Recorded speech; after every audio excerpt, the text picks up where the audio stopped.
1,000 years ago, this was arrows, and nowadays looks like a modern missiles. Look at the people using one. It looks like one kind of a binocular. Hey everyone, sorry for the delay in uploading this part.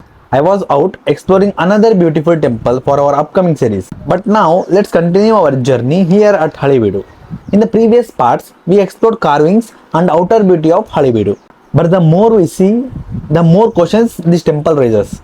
Every design here seems to have a deeper meaning behind it. So in part 4, let's try to understand the thoughts hidden in the stones. I'm talking about the left hand Ganesh. Look at this left hand Ganesh. What is the significance? Very cool. He's unmarried. Some said, man became angry only after the marriage. Before marriage, nobody going to be lose their temper. So right hand Ganesh married, angry. Left hand Ganesh, I say left hand Ganesh unmarried, he's very cool because of the only 3 threads on the stomach.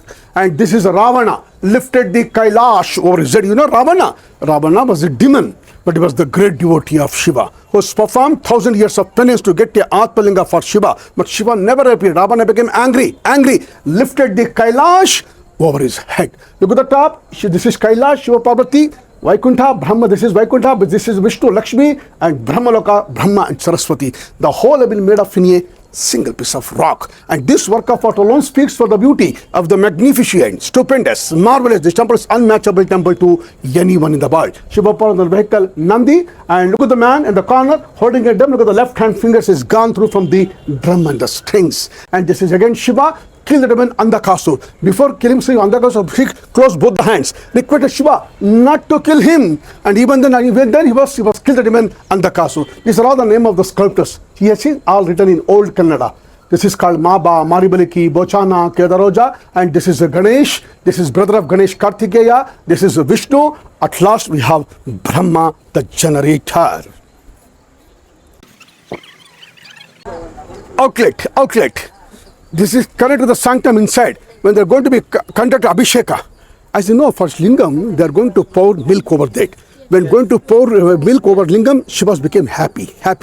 So it will be celebrated only once in occasionally, not regularly. That is called Abhisheka. Vishnu Lakshmi, see the idea of Vishnu Lakshmi with conch, with discus, mace and the flower. This is very important lady, Darpana Sundari. Darpa means mirror. Sundari beautiful, holding a mirror. Look at the left hand, she's right hand, adjusting her earrings. How beautiful it is, how she stands, Darpana Sundari. And this is the third incarnation, Varaha. Come close. This was arrows. 1,000 years ago, this was arrows. And nowadays looks like a modern missiles.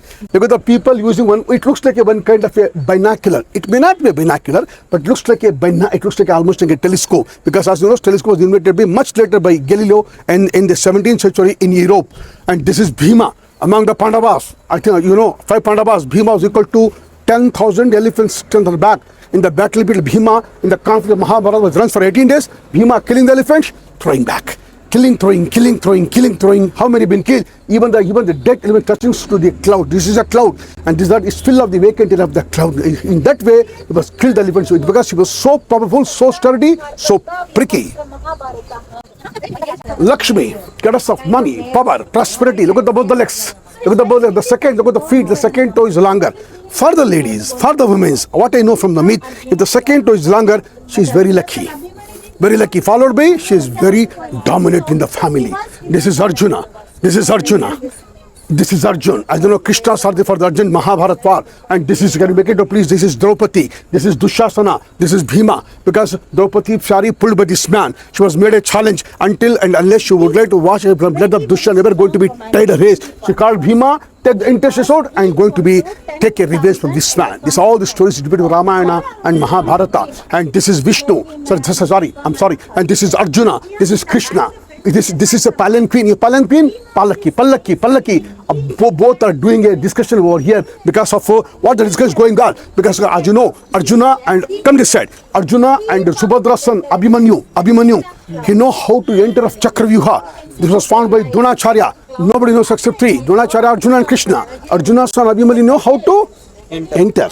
He don't do come back, exit, trap, and killed by whom? By Jayadratha, son of Dharashtra. Great episode in Mahabharata. It is also called army formation. He was formed on the 13th day of Mahabharata war. Even after exploring so many carvings, there is still more to uncover here. Some part of this temple holds designs that are rarely noticed. The next part will take us even closer to those hidden details. So don't miss part 5. It's going to get even more interesting.